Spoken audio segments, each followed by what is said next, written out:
Welcome to Modern Anarchy, the podcast exploring sex, relationships, and liberation. I'm your host, Nicole.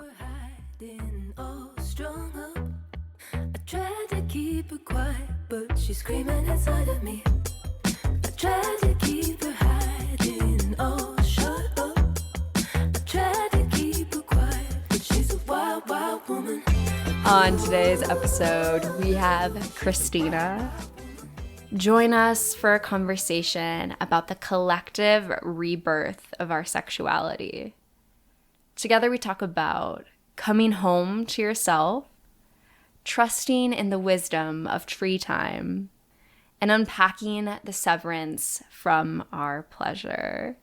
Hello, dear listener, and welcome back to Modern Anarchy. I am so delighted to have all of you pleasure activists from around the world tuning in for another episode each Wednesday. My name is Nicole. I am a sex and relationship psychotherapist with training in psychedelic integration therapy, and I am also the founder of the Pleasure Practice, supporting individuals in crafting expansive sex lives and intimate relationships. Dear listener, relational ecology, yes. Dear listener, you know, you've been tuning into the show. You know that I'm always talking about community, the way that our identity, our sense of self is formed in relation both to the people in our lives as well as the ecology around us, right? The systems, the plans, all of it is a part of how we see our concept of self. There is only the self in relation, not just the individual. And so today's episode is really getting into how the systems impact us, because let's be very, very clear, the systems absolutely impact our sex lives, often on a unconscious level. All of the narratives, the scripts, the expectations that are so deep within our unconscious, right? And also within our nervous system. The stress of the world right now, how are you supposed to feel good in your body when all of that is happening, right? And so talking about sex and talking about embodying our pleasure through all of this is 100% political. And I am here for you, dear listener, to keep having these conversations, to keep showing up with real, authentic dialogue with other therapists, activists, other healers, other radicals who are challenging the system. And may all of us continue to tap deeper and deeper to the pleasure that is your right, that is absolutely possible within your body. And may we do that in community. Dear listener, I'm so happy that you're here and a part of this community. Hello, hi. I love that you are here. I love that you are tuning in, and I am loving this journey with you each week, unpacking, growing, learning, unlearning, and learning again. And so I really hope that you enjoy this episode today with Kristina. All right, dear listener, if you are ready to liberate your pleasure, you can explore my offerings and resources at modernanarchypodcast.com. That's right, fat cat. Linked in the show notes below. And I want to say the biggest thank you to all of my Patreon supporters. And we have a new Patreon member. This is so exciting. I'm loving this. Back-to-back weeks. Yes, hello. Let's keep this running. Rafika, thank you for joining the Patreon community. Thank you for supporting the show. I hope you are enjoying all of the posts, connecting with other pleasure activists and supporters of this community, because it is a joy to have you. So thank you. Dear listener, if you want to join the Patreon community, get exclusive access into my research and personal exploration, then you can head on over to patreon.com/modernanarchypodcast, also linked in the show notes below.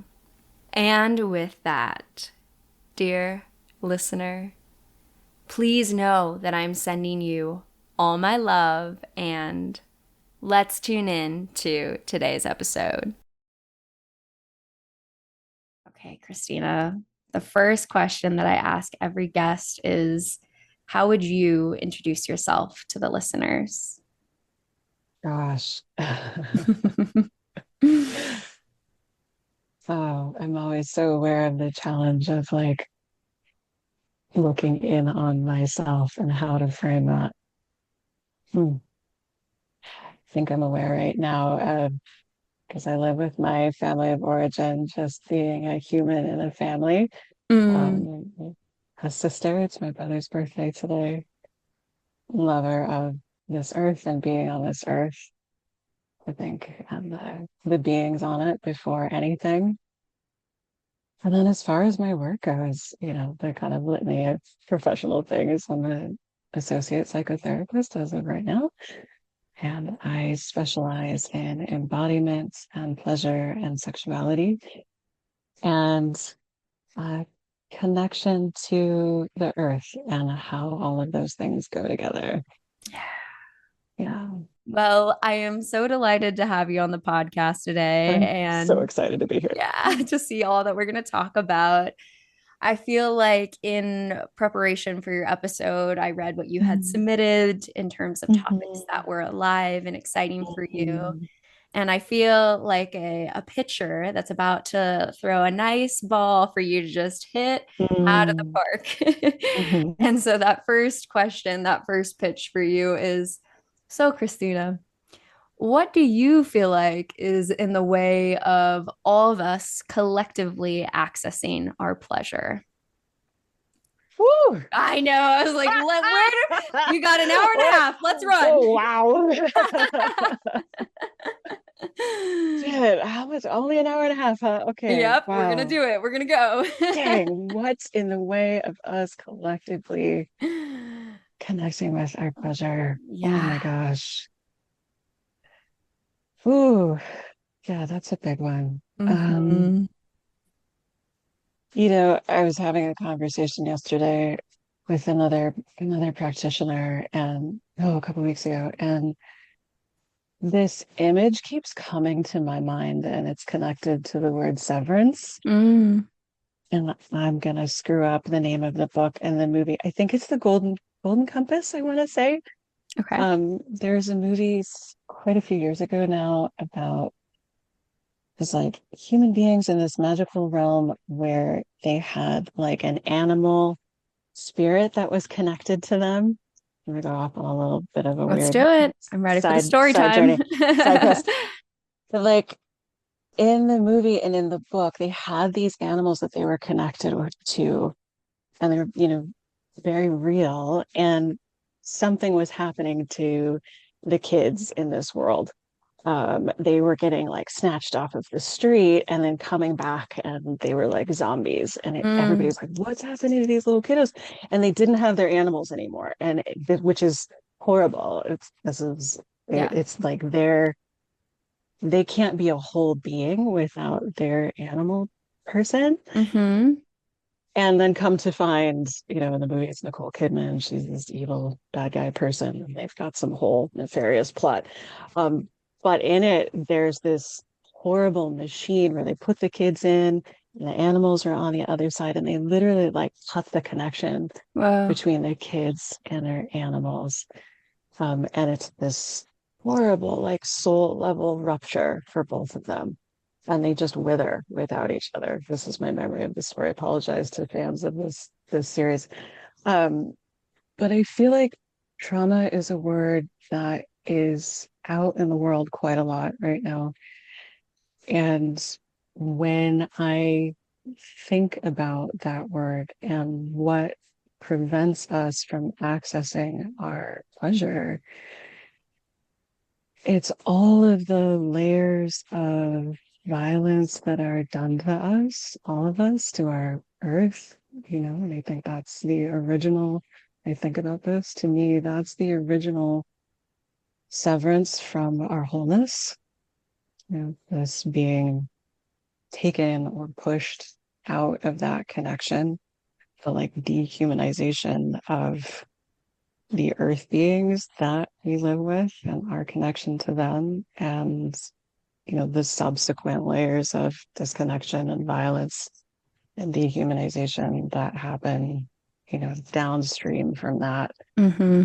So yeah, so when we're talking, when people come in and they talk with me about trauma, what always comes up for me, and I think something I always speak to, is how trauma separates us from ourselves, it separates us from one another. And like, how can you really access, people come in wanting to talk about, oh, I want to have a better sex life. I want this, I want that, all of these beautiful experiences. I'm so here for it. I love it. Mm-hmm. Yes, absolutely. And also, like, where are you? Are you actually in yourself? Let's talk about that. Yeah. And let's talk about everything that gets in the way of that, you Mm-hmm. know. So it's huge. And I think that it's very deep and it's a long-term process to come back to yourself. And I think from that place, be able to connect with others. Yeah, not that one comes like before another. I don't think it's like a linear process. Mm-hmm. Yeah, it's a hard question to answer because I think to me it feels so big Oh, yeah.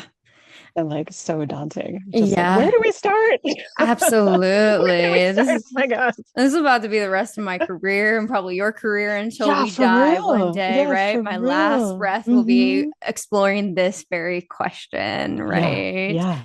Because you're right, it is so multifaceted. There's so many pieces that are all Hmm. wrapped up in this. And I think about, like Stockholm syndrome. I think about how deep so many of us are carrying tension in the body and Hmm. disconnection and Hmm. not being aware of it because it Hmm. is so our Hmm. normal day to day that we can't Absolutely. tap into the other world to even know what is possible. And so Yeah. I do find it important politically to be able to dream of that world, to try and tap into that world Hmm. and to talk about the things that are disconnecting us from that, which you're already talking about our connection to the earth, right? Hmm. Hmm. Huge piece.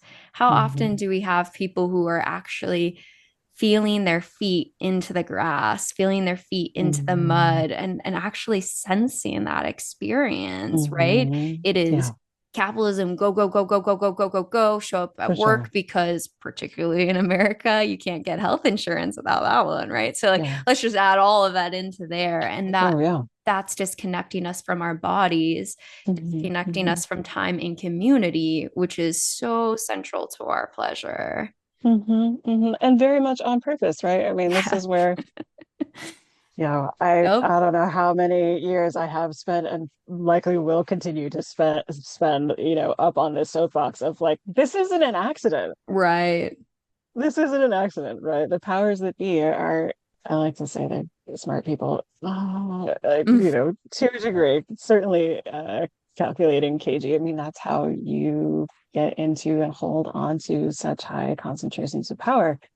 So, I mean, when I really get into it with clients who are open to it, not shy about sharing, the fact that I feel really strongly that part of the end game of constantly keeping people in a state of distress is that's a calculated act. It's inherently disempowering. Look, politicians study psychology, they get it, they get behaviorism, they get social psychology, and people can't, you were just saying about, you know, being able to like connect with yourself and connect with other people. I mean, this is the core of collective action. And so if you're in this constant state of distress and like, I need to keep the lights on, I need to keep my kids, what am I going to do about this, that, and the other thing? Where is the room for connecting to others and taking action against injustice? There isn't. This is how I got into all of my years of earth-based activism and growing food and Mm-hmm. food security. And that's Mm-hmm. still very much there. Just like, well, what the fuck? Like, what is this? Back in the day, we were calling it food desert, and I think that the term food apartheid's out there more and is more accurate. right? Of like, no, this was all done deliberately and on purpose to keep you hungry and in distress. So, you know, what can we actually do about that? Because fuck that. No, I'm not here for it. So what Right. can I do? Right? Like, I can teach people how to grow food. Oh, That was my little absolutely. contribution. Yeah, yeah, right. I mind-boggling that we live in a world where I believe when I last looked, it was something like 49% of the global wealth is owned by the 1%. And you're just Mhm. the fact that Yeah. we live in that sort of fact and we all kind of Right. wake up in that every day and we don't all revolt. It's Yeah. because we're tired, right? And we don't have Yeah. time and we, Yeah. but Hmm. I think Hmm. yeah, what can we do? What is the Hmm. thread that we can pull at to support our current generation and future generations? Yeah, growing food, me trying to help people to have more orgasms, you trying to help people Hmm. have more of that pleasure, right? I Hmm. want to believe in the fact that there are people like you, there are people like me, and we are all Hmm. actively pulling Hmm. those threads, and that future generations will feel that liberation that we might Yeah. not even get to dream of knowing what it feels like in our bodies. Yeah. And Yeah. for me, when I think about the earth, I do think about consent culture. What a Mm. fascinating look at consent, right? Here Mm. is Say this, more about that. Yeah. Yeah. oh, I'm so yeah, curious. Yeah. here is this earth that I'm going to take, take, take, take, Oh, take. for Oh, she sure. is starting to scream and say, no, Ooh. this is actually really Ooh. hurt. Actually, I'm going to keep take, take, take, take, take, Fuck. take, take. I don't care that she's screaming. Yeah. Oh, like that gives me Yeah. chills in The my body. brutality of that. Yeah. Yeah. The brutality of that. Like when you really sit with it, I'm just like, what the fuck? I look, I, again, like, you know, I don't think that you can. I relate to. I'm an animist, right? And of which, Mm-hmm. and this has been a foundation of my values and my belief system and where I act from my whole life. Sure. That like everything is imbued with spirit, everything is alive and has its own beingness, and like, what does it mean? How do you relate, really, to this other being if you're actually acknowledging that, the mountain and the stream and the fish and, the little like adorable plants out on my patio right now, they all have their own essence and their own spirit. And what happens when you relate to them from that place versus this, again, like, I use the word dehumanizing like Yep. super broadly, right? To me, these are other people, plant people, mountain people, insect people. What happens when you actually relate to them from that place? Right. Versus what we've had for the last however long of like, no, these are objects, these are resources, the conquest in that. Yeah.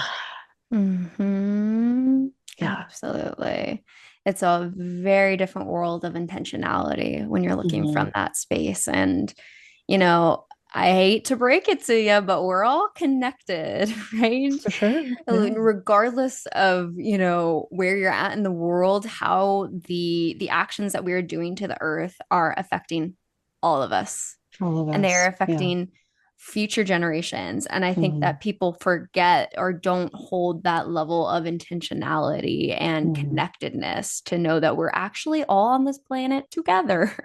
And the Right. things that Yeah. we're doing are impacting that. And I think that it's tricky though, particularly within our context. We're one of the countries that is thriving off of all of this. You know what I For mean? While sure. other countries are Absolutely. producing the things that we're buying on Amazon. So I don't know how much of Hmm. us Hmm. are willing to actually wake up to this, myself Hmm. included, right? It's nice to Yeah. have that Amazon Prime delivery. And I It struggle is. with It's so I sweet. hate it. I I hate know. it. I can Ugh. get it in two I days. I love know. it. I can Yeah. get it in hours sometimes now, Right. and I'm like, damn. Fabulous. Oh, it hurts. It hurts. But I Uh-huh. think that all right. So that quick pleasure, right? That's For a sure. quick pleasure we Yes. get. But the Yeah. long termness of it, and what does it mean to be intentional about this? I mean, I think all of this is connected to our sexuality and eroticism, Hmm. because I do Hmm. see that our eroticism I view as part of our life force, truly, right? I Absolutely. see eroticism as play. I see eroticism as sensuality. I see eroticism as connection. And so I find Hmm. all of these things to be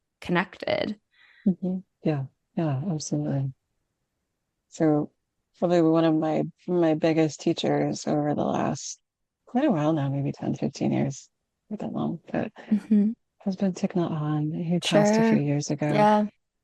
And some of his Dharma talks are where I got the name for my practice. And he talked so much about exactly what you were just saying about interbeing. He called it interbeing, which I loved so much and love so much. And I think a lot about the impact of the like hyper individualistic soup we live in, and what that means for our aliveness, for our embodiment, for our pleasure. And again, back to this, you probably see this too, and be curious to know how you feel about it. But so much of the conversation around sexuality and pleasure and embodiment is like, what can I do? Or like maybe a little bit farther, what can we two people max do about our sexual experience, right? And that's kind of the limit. And it doesn't take in the the broader net of I've been calling it the like relational ecology Sure. Yeah. Yeah.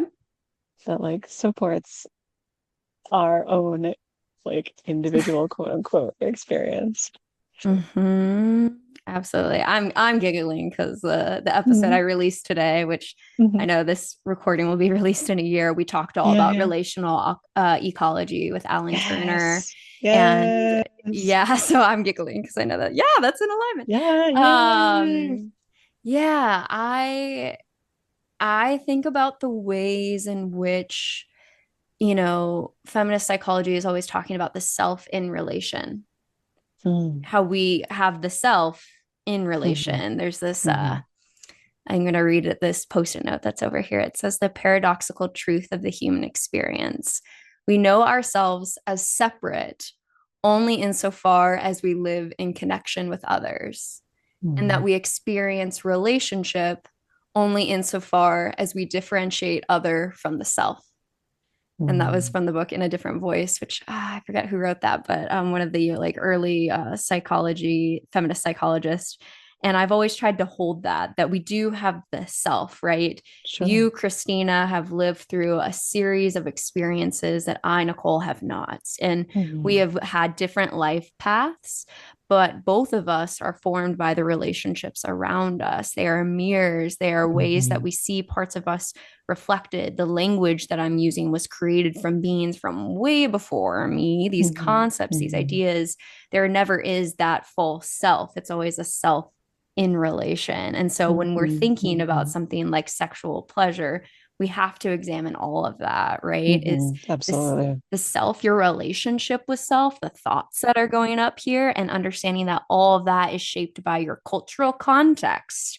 So the Totally. narratives that you have around sexuality are so deep within our conscious and unconscious. And it takes Mhm. that level of perspective, I think, to get outside of often the boxes, at least in my own Mhm. lived experience. I grew up very Christian, I grew up under purity culture narratives. And Right. that specifically taught me a very concrete way of being that was so reinforced by my society. And it took a lot of unlearning and getting into new communities and new spaces to even see a whole different world. And Mm. so I think that all of us, if we could take that sort of lens to understand that it's not just you, it's not just the partner or people that you're connecting with, it's also your Mhm. cultural context. What are the narratives around Mhm. pleasure and sexuality that are being reinforced around you, like water, like fish in water that you don't Constantly. even think about? Constantly. Yeah. Yeah. Constantly. Yeah. And it's like you can't even see it. Nope. You can't even see it. But it's No. like I think that people feel it though. Oh, I agree. I think the I think suffering. they feel it. Oh you know? man, I hate the DSM. I mean, Woo! I'm here, I'm here for Can we no. have a little DSM bonfire? Can we all You want take to our do? I DSMs do and just throw them in? Oh my like God. witches Oh, over here. Let's burn. yeah. Let's have I, a like a worthwhile book burning. I know I'd say exactly. that's a book burning I could get behind. Yeah. You And know. I definitely Yeesh. hold like neurological things and those sorts of spaces for the DSM, Sure. but the rest of it, I'm like, y'all, do you understand how deeply this is collective trauma? This is relational Mm-hmm. Mm-hmm. trauma. This is Mm-hmm. nervous system trauma. Like, oh, Mm-hmm. we got to get out of these Mm-hmm. personality disorders. Damn. Mm-hmm. But in there, Yeah. if we're working within the paradigms of what we've been trained in, there's Sort of. right, there's female orgasm disorder. And I remember Yeah. reading about it, and it had said upwards of like 42% of women will struggle with this at some point in their 42. You're telling me almost half? We gotta talk about this. Right. Right. What? Right. Like, and how Mm-hmm. is it a pathology if fully like half of us are I having this agree. experience? And motherfucker, like, don't make it about me having a disorder. Make it about like, what the fuck? Why are 42% of us having this experience? What is going on? Yeah, maybe there's something wrong with the cage Let's that talk we're about all that. in. Yeah, Yeah. let's talk about that, right? Like, look, I've been cracking this joke for a little while now, but like, I was telling somebody like I don't talk about diagnoses No, unless me somebody neither. asks me explicitly because I gotta submit some documentation and it's gotta have a thing on it. Okay, Yeah, right, sure, right, right, fine. right, right, Well, right. let's have a conversation about that and see where we go. Yeah. What feels right for you. And also, FYI, this is my relationship to diagnosing. Walk, Hmm. just to be transparent. But this is what I tell folks, right? Is like, I can't diagnose people with capitalism, right? So like, let's talk about that. I can't diagnose people with misogyny, you know? I like one of my fantasies, I have enough time and enough years left and enough energy and enough like other people who are down to get into this. I'm like, can we do you remember the People's History of the United States? It was Yes, Howard yeah. Zinn from, I want to say like the early 2000s.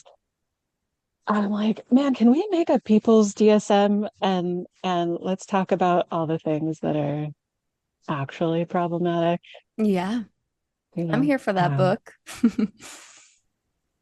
Yeah. and the like really severe cognitive distortions that go into things like warmongering. Hmm. Yeah. Like, what's that Absolutely. about? What's happening for Absolutely. you over there, folks? Right. It's no sign of health to be well adjusted to a sick society, right? Yeah, All of exactly. that. And Right. I think particularly about, specifically women's sexuality. Mhm. God, what was it? About 200 years ago to 150 years ago, we had this very specific narrative within our Western context, to name that specifically, our Western Mhm. colonized Christian Mhm. context, because this is Mhm. part of the bloodshed of what those people spread around the world. But within that For sure. context, they specifically said that women are passive and demure Mhm. and are receptive to sex but never initiate it, so much so Mhm. that if you were a woman that was wanting and craving sex, it was actually a diagnosis, something that could send you to a mental hospital, Right. because you were Right. so lost in your libido and a nymphomaniac that we Mm. had to send you to an institution. And I think Yeah. people forget that, like, that is within our collective Yeah. history of women's sexuality. So when we're talking about the Mhm. Mhm. 42 fucking percent, we're talking Mhm. about that history and how it's only been less than Absolutely. 200 years that we're still collectively healing from that in our Western Mhm. context. Mhm. And so, yeah, where is that in the DSM? No, it is actually an individual diagnosis of the Right. individual person person. And then they have Right. those sections where they try to talk about cultural consciousness and the DSM, and it's like, where is that Yeah. discussion of the history of women's Hmm. sexuality to name that, to inform clinicians and to inform all of us? It's absolutely missing. And so, yeah, I want to Hmm. burn Hmm. the book that says Hmm. it's your fault that you're struggling with anxiety and stress for working three Hmm. jobs to be able to Hmm. afford healthcare in America. That's actually Absolutely. your anxiety, not, oh, Right. this system is Right. broken. Right. Yeah. What? Like, Yeah. Yeah. Yeah. Yeah. This is a symptom that's just representative of a totally understandable response to all of the things. right. Yeah. And I hope that that level of conversation, I feel like, so then I hit this level of conversation with this where you're like, oh no, it is so insurmountable. It is so all around me. And I start to hit that fight, flight, freeze. And I think for me or Mm. fawn, right? I start to go into the Mhm. freeze response where it's like, oh no, it's so big. I can't do anything about it. And I just kind of collapse. Because when you think Mm. about the scale of the impact of this, it is For huge. sure. Right. Yeah. And so then I try to think about, okay, what can we do? Because right, the big picture is so broad, but what can we do in the here and the now? What can we Right. do in our collective communities, in our relationships to actually start to make change? And I Hmm. think that Hmm. we have to trust in the small acts that ripple out, Hmm. the ripples that Yeah. we won't even know the degree to, but to trust in Yeah. that and for future Yeah. generations. Yeah. Yeah. Yeah. Absolutely. Oh, yeah, absolutely. I don't know if you feel this too, like if it's part of and like, a part of your awareness, it certainly is part of mine, but like also placing, my my experience of like oh my God, this thing is so huge in the context of time and like Oh, yeah. historicity too, of like the awareness of like, who is it, Rebecca Solnit? I think I've heard her talk about like, you know, our own narrow little lens, but then like what happens when you actually like widen that and look at like, okay, well, where were we, say, a few hundred years ago Yeah. as opposed to where we are now? And this like the paradigm shift and how infuriatingly slow that is, Oh, yeah. and but like for me, I find some solace in the like, all right, well, yeah, big ship, move slow. Right? You're trying to turn this fucking gigantor thing that started on this course hundreds of years before I got here. Mm-hmm. Yeah. Yeah, so I feel like people time versus like tree time. Sure. You know, Absolutely. I used to work on trees professionally and I'd spend a lot of time pruning trees and Mm, clients.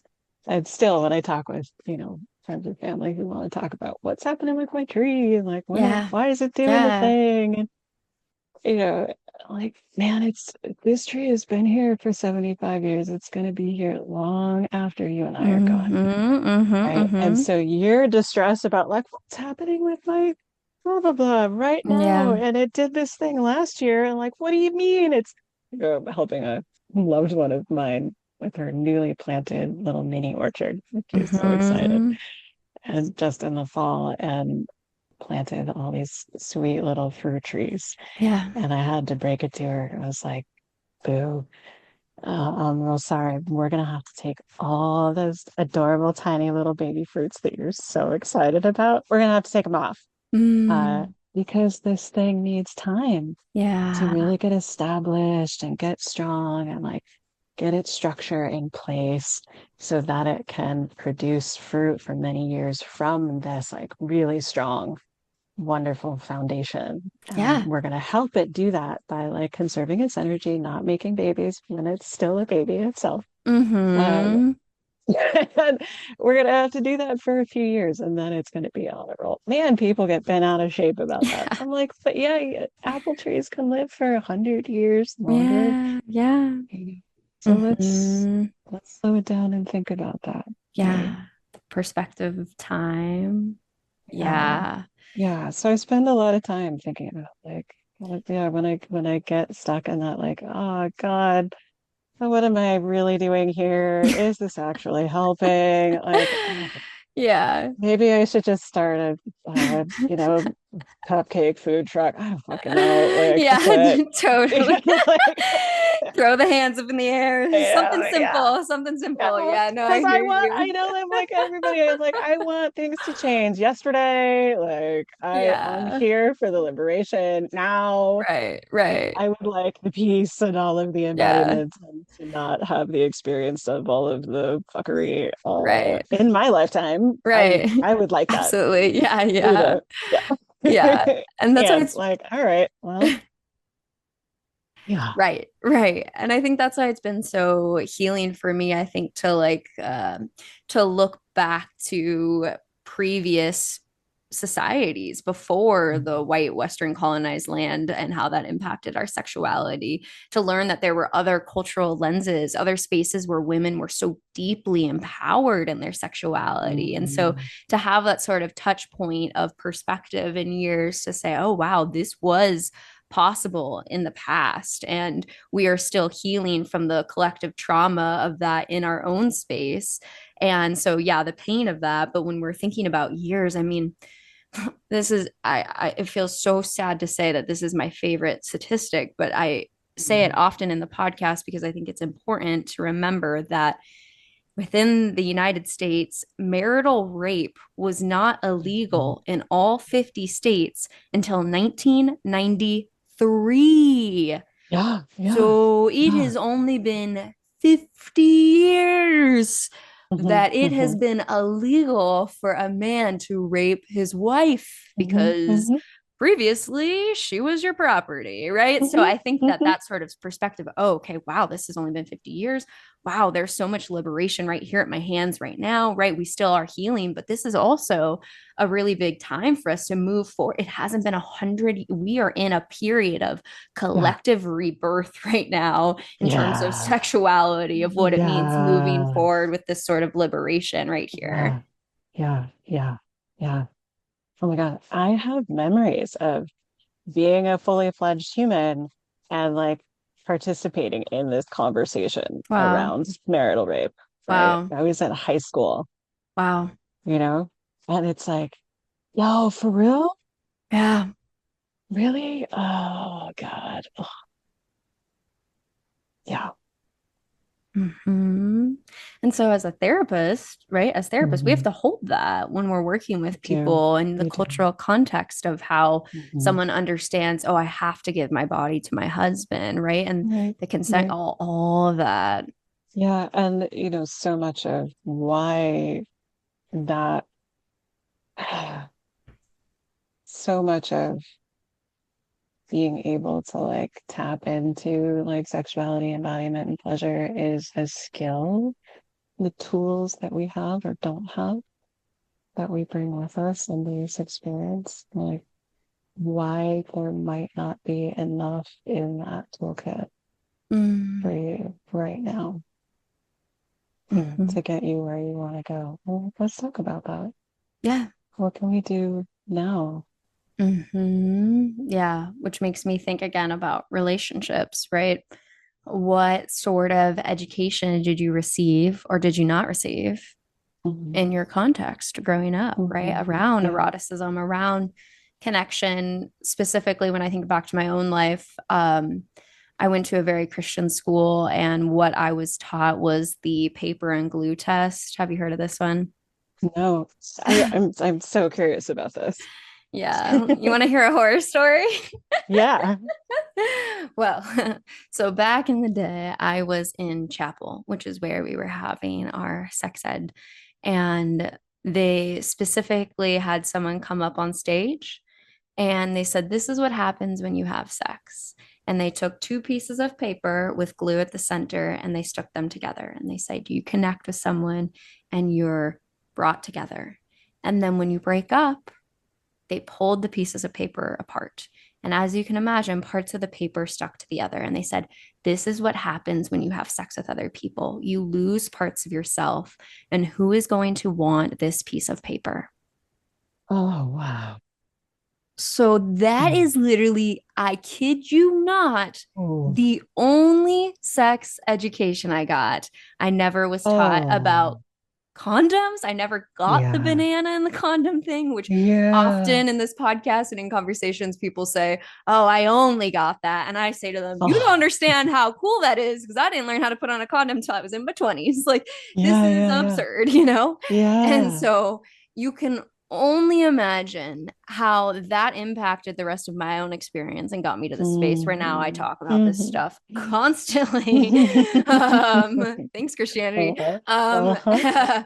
but also as a therapist now, I sit in that moment and I think about, wow, how many people had experienced trauma and were Mhm. literally processing in that moment, oh, I'm broken. I've lost. Oh my Oh, God. Just things that are horrific to think about and to teach yeah, people. And so yeah.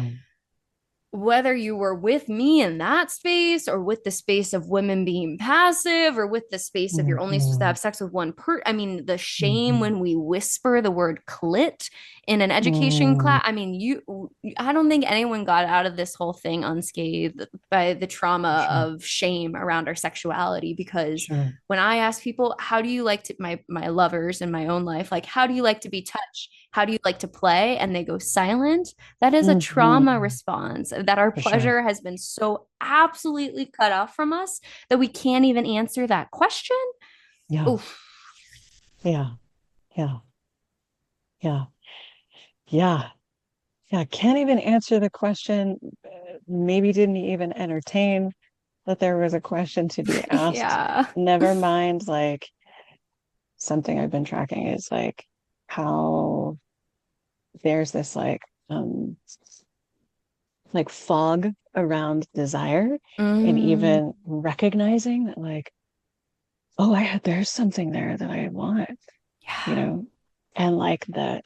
Mm, I'm thinking about like a castle wall. That's the image that's coming to me. But Mm-hmm. like this gigantic barrier that there is that prevents accessing even knowing that there is a desire there, right? Like that's how complete the disconnect is, and like I think is the function of shame, Mm-hmm. you know? Yeah. I'm just like, I don't Yeah. need to always be here telling you how wrong and bad it is for you to want this thing. You're going to internalize all of this really nasty, brutal, violent, horrifying messaging to the point where you don't even know it's there. Mm-hmm. Yep. You Self-policing. can't Yeah. even recognize it. Yeah. Right. If you grow up in a space like I did, where any sort of fantasizing about sex means that you've literally committed adultery in the eyes of the Lord. Bible Hmm. verses on that one. So it's Hmm. so deep that I would shut off that muscle. And when we think about the brain as, neuronal pathways and muscles, right? That is a muscle that is so atrophied. And then Hmm. when you get into, even outside of that culture, there was still so much of I couldn't even think about certain acts, right? Hmm. Particularly depending on your different gender expectations. There's a lot of fear around, oh, if I like to explore anal play as a man, does it mean I'm gay, right? And Yeah, right. cool if it does, great, exciting. But so many Hmm. people are Hmm. so afraid of that. And again, I Hmm. think that comes Hmm. back to the cultural conditioning around gay being a Absolutely. problem, Yeah, right? And all absolutely. of that. And so I think that, even for me too, when I was in these dynamics within a dyad, I felt like I was doing something bad to dream about having sex with another person, to dream about Hmm. having threesomes, or to dream about loving another person. So that was Hmm. another part of my own internal psyche that I completely cut off. Or it was like, how Hmm. dare you think about having sex with someone other than your partner that you're with right now? That's so wrong. And so it's been so much unpacking to realize, wow, I can love someone, have amazing sex with that person, and want amazing sex with another person and love another Hmm. person. That is a muscle that I continue Hmm. to flex and have to unpack in the same way that I had to unpack the beginnings. It is really Hmm. this like neuronal pathway that has been so deeply, like we said, the fish and water situation, Hmm. Hmm. but liberating it has been the best thing in my life. It's caused so much joy and pleasure and vitality and life force. But man, have I cried along the way. Oh, for you sure. know? For sure. Yeah. Yeah. Yeah. Yeah. Can I ask, when you talk about crying along the way, Mm-hmm. that evokes certain things for me, but I'm really curious about like what those tears were Mm. for you. Yeah, I think about the first time that I had sex and lost my, I'm putting this in air quotes, Mm-hmm. virginity, but within the Uh-huh. paradigm that I existed in, that was very real.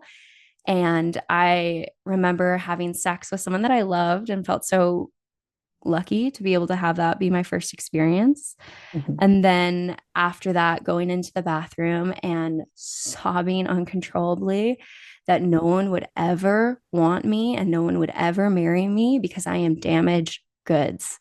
And I think that Yeah. you can understand as I talked about the paper test, that's what Right. that was right in Right. my head of I'm Yeah. ruined. And so I sobbed uncontrollably. Mm. And even, we're fast forwarding now about like 20, many years, Yeah. Yeah. to having my first play experience with multiple people and to wake up the next day. And I wouldn't say I cried, but I definitely felt like a slut walking to go get some coffee. Mm. And I felt Mhm. like the Scarlet Letter and Nathaniel Hawthorne's book really came through where I was like, I feel like Mhm. everybody knows that I have done this Uh, bad uh-huh. thing. Yeah. You So know? slight, like not in a good way. No, it Yeah. felt like I No. was like, oh my God, I'm about Yeah. to, man. Christina, Uh, I woke up the next day and I was like, I need to wear a long dress. I need to cover the body. uh-huh. And I Uh-huh. joked to my Uh-huh. partner, I was like, someone needs to like marry me and lock me up in a house because I've been a very naughty girl. Like Uh-huh. it Uh-huh. was Yeah. so deep Yeah. within the Yeah. psyche. And even Yeah. now in, these beautiful multiple partnerships that I've had, I've just Mhm. cried trying to unpack the reality that I don't have to compare them. So much of my brain has been taught that there's a Oh, one, there's a one, there's a one. And so I go right. like Yeah. naturally into the space of, well, is this person better? Is this person better? Is this person better? Is this person? And then I just cry. I'm Mm-hmm. like, okay, you get to have all of it. You actually get to open your heart up to a level of love and pleasure Yeah. that you have not yet touched. And it keeps Mm-hmm. cracking me open, Christina, to this level of love. And it is Yeah. wild. Yeah. Yeah. Yeah. Ooh. Yeah. Holy shit. Yeah. Oh my God. I, I'm just noticing in myself like so Mhm. much, just as you were sharing, like kind of the arc of your experience so far, of just like so much excitement for you, Mhm. like in that Mhm. like emergence, Yeah.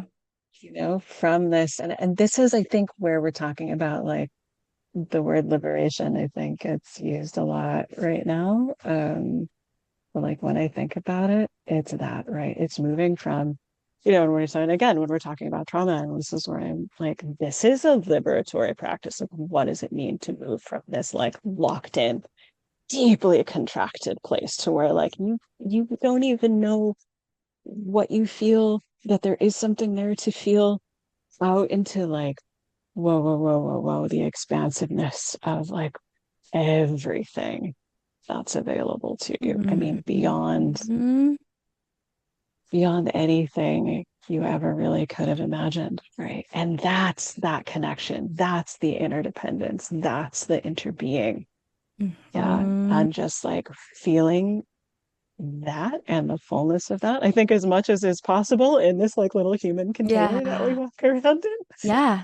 of like, oh shit, Yes. right? Right. Yeah. And that's that, for me, that's that like, oh, getting into the religion. So I was raised Catholic Mm.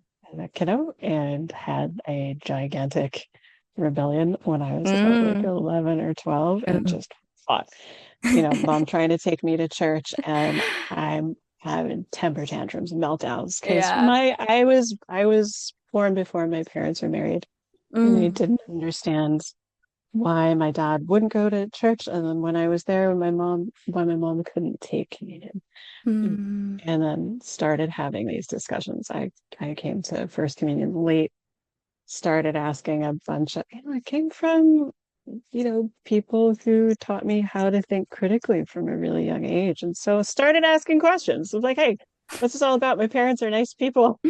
Like, Yes. Why can't they come and get the blessing along with everybody else? Yeah, yeah, That's not yeah. cool. And Yeah. then like, oh, come to find that like they're sinners and they're damned and my parents are terrible people. And I was like, well, fuck this. And I was, Yeah. the wild thing is that I think that like my break with the church came because of one of our like visiting Jesuit priests. I'm never gonna forget it, Father Simon.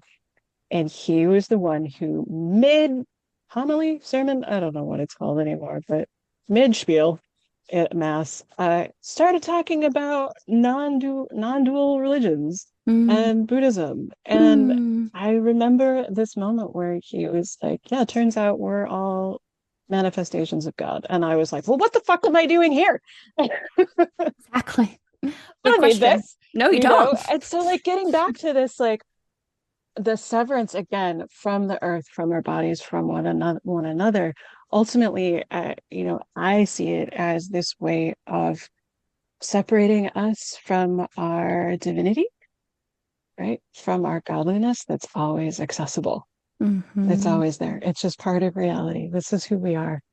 This is the being. These are the being that we are. So yeah, again, back to the brutality of the level of calculation that goes into teaching people that they're wrong and bad, and the only way Hmm. to the fullness of their being, to their own godliness, Yeah. is like through this concentration of power. Like, oh, you gotta be kidding me. Get out of here. Yeah. Yeah. Get out of here. It is so heartbreaking to think about the reality that we are naturally born with these bodies that we have, Mhm. and the fact that touching your own body and bringing yourself to a state of ecstasy and pleasure is one Yes. of the most Yeah. divine things Yes. that we can access and give to ourselves. Yeah. And you Hmm. and I both know Hmm. how much shame Hmm. is Hmm. tied up in that. The body that you were naturally born with. Hmm. Hmm. Oh my God. Yeah, what a mind fuck. I It's know, been here right? When all you this really think time. about it, What you're do you like, wait, mean? Yeah. hold on. That Well, is and I so think there's deep. yeah, I think this is kind of why what was coming up for me when I was asking about just your own experience of the tears is like, I imagine that for a lot of folks, there's such a grief to that recognition of the denial of that, of Yeah. something that is your inherent right as a human being.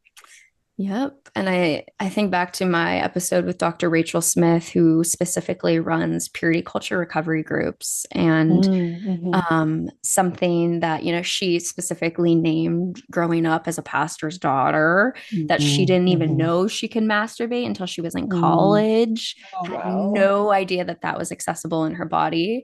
And specifically that running those groups time and again and again and again, she's heard this common theme of, because of the lack of education, Mm-hmm. particularly being, I'm going to say the word, groomed, Mm-hmm. and having Mm-hmm. experiences that you're not prepared to have the Interesting. communication. And that's been my own lived experience, not prepared to Interesting. have Yeah. communicated Yeah. or have any of that. I'm not going to place the blame on myself, right? That's an important part of the story, but it's Mm-hmm. not me. But Mm-hmm. I think it's an Mm-hmm. important piece to know that that deeply impacts us, regardless of where you're at on that spectrum of maybe, because I also have talked to people who grew up in way worse purity culture than me. So, wherever you're at on that spectrum, we've all been put into a situation where we have not been educated enough on this topic, let alone our pleasure, right? And I think that Mm-hmm. something to talk about too is, in those moments of crying, those moments of pain about it, I think as therapists, we both also know that someone who has been in abusive dynamics, someone who's been in unhealthy dynamics, when they receive love that is grounding and secure, you know what we first do? What the fuck? Why are you doing that to me? Hey, get out of here. Mm-hmm. It is Mm-hmm. fighting Mm-hmm. and Sure. defense first, even that sort of love. And so I think that Yeah. the process of actually getting into our pleasure is going to be messy. It is Oh, going to be sure. It's crying. It is going to be rough. Rough. fighting. It is going to be Yeah. grieving. It Mm-hmm. is not Mm-hmm. this pretty picture of just No. waking up Right. one day. Right. Right. Right. Right. Yeah. I don't know if you've had this with folks that you've worked with, right? But I feel like, yeah, so many folks come in, just or just in conversations with people out and about in the Yeah. world of like, I want to access more pleasure. I want to be in my sexuality. I'm ready. I'm here for it. I'm Yeah. like, are you there? Yeah, you ready to cry? Are you there? It's probably going to hurt. There's probably going to be a lot more grief involved in getting to Yeah. having beautiful, expansive orgasms than you're anticipating. I'm like, we're going to talk about that because I want to be real with you about it. Yeah. Yeah. It's like I had a supervisor a while back who was talking about recovering from trauma, Yep. and that everybody wants to feel better. I want to feel better. Yeah. Yeah. Okay, great. Love it. Yeah, I Yeah. want you to feel better too. Me too. And Yeah. also, you know what else is going to happen? You're going to feel better. You're also going to feel worse because you're feeling more. You're Yeah. just feeling more. You have access to all of it now. Right. Yeah. Yeah. So yeah, Mhm. you wanna get into all of the beautiful, pleasurable, erotic things about yourself and connecting to others. Love it. And there's going to be some other shit there that comes right along with it. Absolutely. Absolutely. The healing journey, right? Woof, woof. Right, for real. Yeah. Yeah. Hmm. And for me too, a huge part of that has been psychedelics. That's been a huge part Mm. of Hmm. my healing journey. And it's also the work that I'm currently doing at Sauna Healing Collective with working with Right. Yeah. psychedelics. And that has been a huge piece of this equation. I think in terms of, I know you do a lot of somatic work. Mm. Wow. We constantly talk about in the research space how psychedelics are so powerful for healing trauma. They're not a magic bullet. I'm going to name that right now. Hmm. It is something that you Sure. do in conjunction with integration and community because the Hmm. psychedelic alone Hmm. is not going to Yeah. change your life, It's folks. not, yeah, it's not a Not even close. panacea, y'all. No. No. However, it is going to amplify things. So it Yeah. amplifies your cognition, and it also amplifies your sensations. And if you Hmm. take a moment to try and quiet the brain and feel into your body, Kristina, I've had magical experiences on my body, in my body, and that has absolutely changed the game for me. And I think that I'm just, as a therapist, there's no world where I see psychedelics being, I mean, maybe future worlds, right? Where I see like the ability for someone to access sexual pleasure in an office and be able to heal through that and have that experience. Yeah. That is so far away, so far away, so far away. Sex work Hmm. is not legal in Hmm.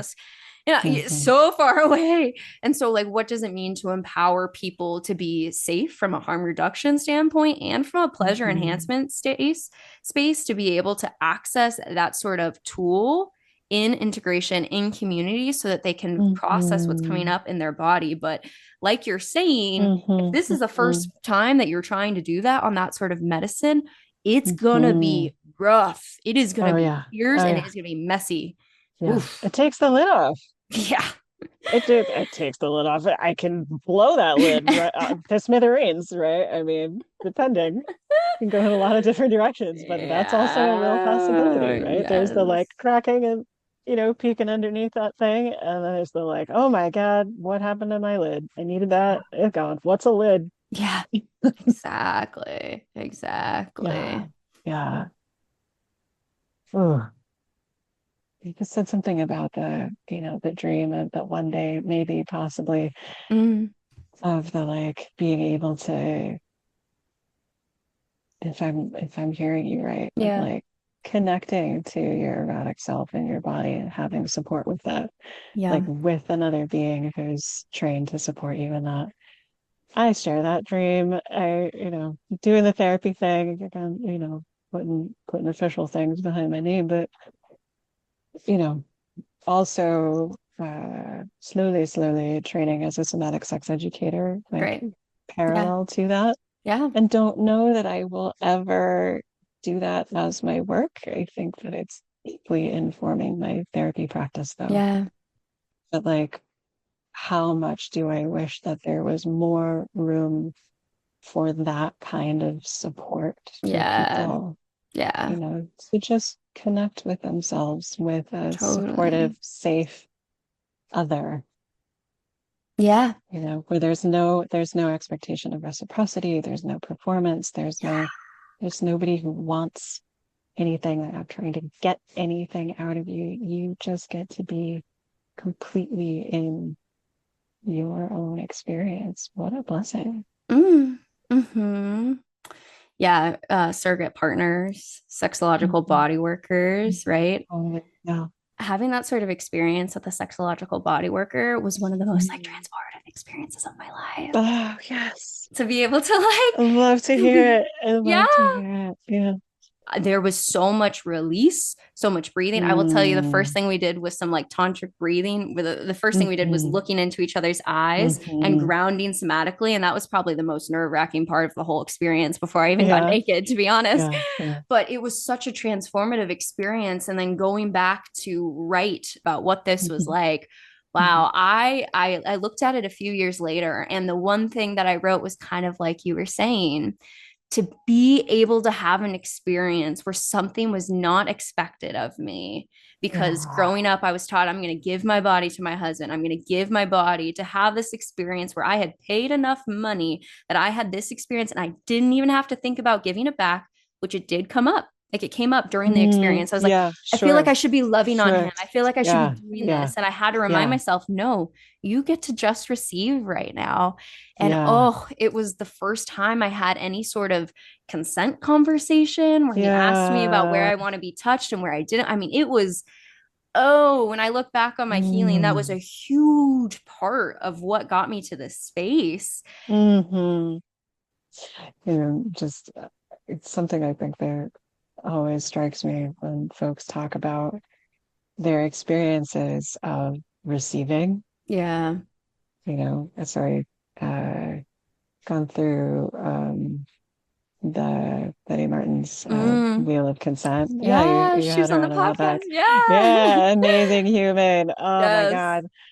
I am so grateful for all of her work. Happy to hype her up anytime. Yeah, But like, absolutely. yeah, going through a few rounds of that, doing her like a pro training and really integrating that into my work, right? And just witnessing folks in there where they get stuck and not even a sexual experience, right? But just Right. doing touch that's just like just your hands, right? Yes. Just playing the 3 minute game, and being like, well, they're doing something for me, but I feel like I should get them a little massage or I should do some, like how heavy that comes in, and all of the feelings that can bring up of like, is it okay for me to just receive, for me to just be in my own experience and not step out of it? There's nothing else for me to do.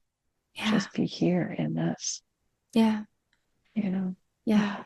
And the desire to give back to other people is so beautiful, right? I love Mhm. that we exist in a world where it's like, okay, yeah, if I receive this, I want to make sure I'm giving back to you in Sure. reciprocity. Reciprocity. Great. Absolutely. However, I think Mhm. you and I both know that there is a lack of freedom in the world where Mhm. you can't just receive, where it's Yeah. obligated, this feeling of It's the sense of, obligation. Yeah. yes. That you have to, that you're doing it wrong if you aren't, and I think, when people talk about like, I want to do something for them, I think there's often this like performative quality, that is hand in hand with this experience of obligation. Yeah, That I'm not a good lover or a good person. I'm selfish totally. if I allow myself to just be in this experience for my own pleasure. And even if that's right, and it can go both ways, like I can be in the experience of my pleasure for myself and offering you, my touch, right? Yeah. Yeah. But that's for me. Like, Right. Yeah. wow, wow. Absolutely. Like, what? Absolutely. I can do that? Right. Amazing. Right. Right. And I'm going to say this very specifically because Mhm. whenever I start to talk about my experiences with non-monogamy, people Mhm. get really upset. And so I'm just going to say Mhm. for myself, Mhm. I have felt so liberated to have these sorts of connections where if I don't want to have sex with this person or I'm not feeling it, they can go explore that with someone else.